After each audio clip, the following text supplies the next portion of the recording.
जय विश्वनाथ जी। अब कहाँ से है और ये बटुक वाला कितने किस प्रयोजन से यहाँ पर एकत्रित हुए हैं संगम क्षेत्र में?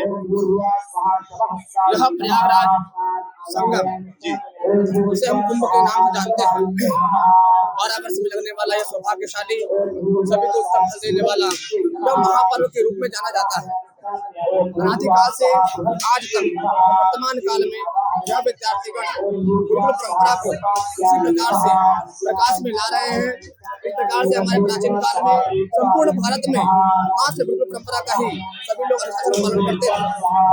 इसी क्रम में उसका उत्थान करने के लिए श्री श्री महाराज जी के द्वारा शंकराचार्य अभिमुक्तेश्वर स्वामी जी महाराज उनके नेतृत्व में ये सभी विद्यार्थी अन्य अन्य राज्यों में पढ़ते हैं। इसमें छत्तीसगढ़ है, काशी के विद्यार्थी हैं, श्री विद्या मठ के एवं बाराबंकी के आए हुए विद्यार्थीगण हैं। इन विद्यार्थीगणों में वह जो विशेष विषय है वह वेद को यहाँ पर बच्चों को पढ़ाया जाता है।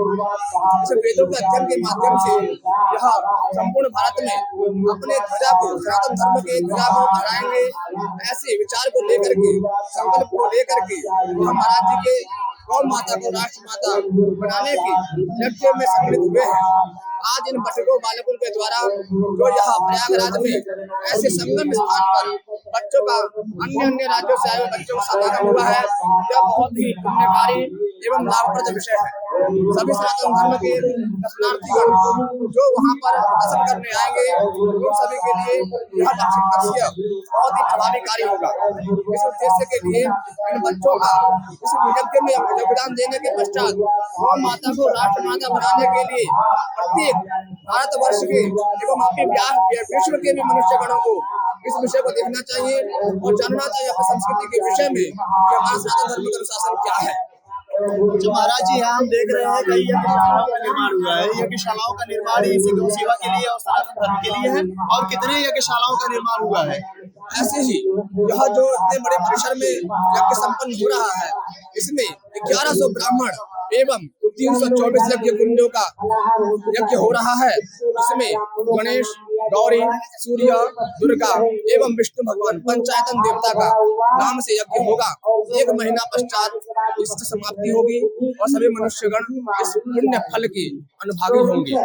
महाराज जी प्रत्येक दिन यज्ञ होता है और यज्ञ का टाइमिंग क्या है?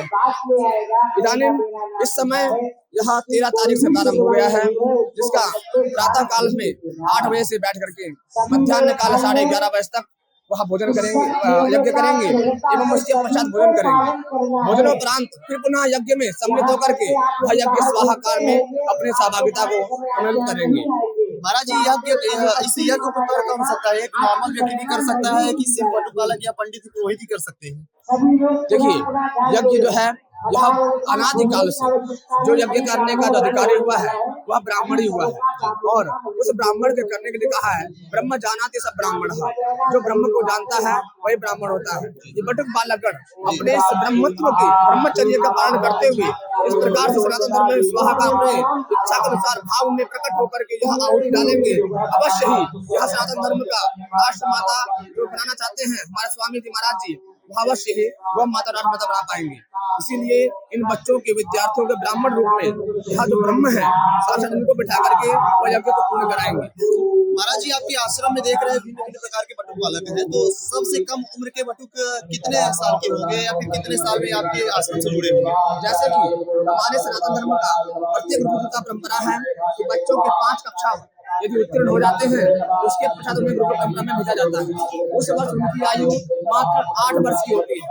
इसके पश्चात वह यज्ञ में या अन्य किसी गुरुकुल परंपरा में आकर के वह अपने वेदारंभ का प्रारंभ करते हैं। सबसे न्यूनतम इसमें आयु जो है 8 वर्ष की होती है। 8 वर्ष की ना होते हुए यहाँ पर एक बच्चे की आयु 9 वर्ष की है, बहुत छोटे हैं। जैसे कि हम आपको मिलवाते हैं, आइए। जी जी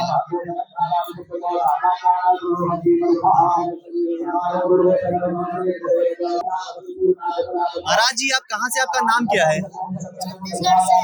छत्तीसगढ़ से हैं। विराट जी, तो आप ये संस्था से आप बटुक बालक कब मतलब कि ग्रहण किए, कब संस्था से जुड़े? 4 महीने से। 4 महीने से। घर भी आना जाना होता है? अच्छा अच्छा, तो आप इस प्रयागराज में यज्ञ में अपनी सहभागिता दर्ज कराने आए हैं। जी बहुत बहुत धन्यवाद। ऐसे ही हमारे सनातन धर्म को उजागर करते रहिए।